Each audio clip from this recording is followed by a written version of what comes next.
अस्सलामुअलैकुम वरहमतुल्लाहि वबरकातुहू। महतरम नाज़रीन, आज 12 फरवरी 2022 बरोज़ सनीचर को आसाम से बड़ी अफसोसनाक खबर आ रही है जो हम आपसे शेयर कर रहे हैं। जी हाँ नाज़रीन किराम, आपको बतला दें कि आसाम के ज़िला कछाड़ के दारुल उलूम बासकंडी के शेखुल हदीस हज़रत मौलाना उस्मान साहब आज़मी का इंतकाल हो गया है। इन्ना लिल्लाहि व इन्ना इलैहि राजिऊन। इन्ना लिल्लाहि मा अख़ज़ व लहू मा आता व कुल्लु शैइन इंदहू बिअजलिन मुसम्मा। नाज़रीन किराम, आपको बतला दें कि मौलाना मरहूम की तदफीन आसाम के दारुल उलूम बासकंडी के करीब अमल में आएगी।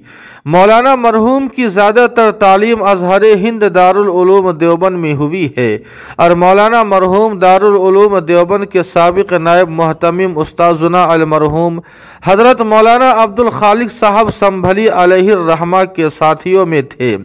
मौलाना मरहूम असलन पूरा मारूफ ज़िला मऊ यूपी के रहने वाले थे। मौलाना मरहूम ने फरागत के बाद कुछ सालों तक गुजरात में दरसो तदरीस की खिदमत को अंजाम दिया था। उसके बाद 2011-12 में आसाम के दारुल उलूम बासकंडी के शेखुल हदीस के ओहदे पर फाइज हुए थे। मौलाना मरहूम का शुमार आसाम के चुनिंदा और मुखलिसो दीनदार उलमा में होता था और अवाम की इस्लाह के लिए बहुत ज़्यादा प्रोग्राम किया करते थे। पूरी ज़िंदगी तालीम व तदरीस और तबलीग को अपना नस्बुल आइन बना लिया था। अलगर्ज़ नाज़रीन, मौलाना मरहूम अब हमारे दरमियान नहीं रहे। दुआ फरमाए कि अल्लाह पाक शेखुल हदीस और मौलाना मरहूम को जन्नतुल फिरदौस में आला मकाम नसीब फरमाए, उनके तमाम सय्यात को हसनात से मुबद्दल फरमाए।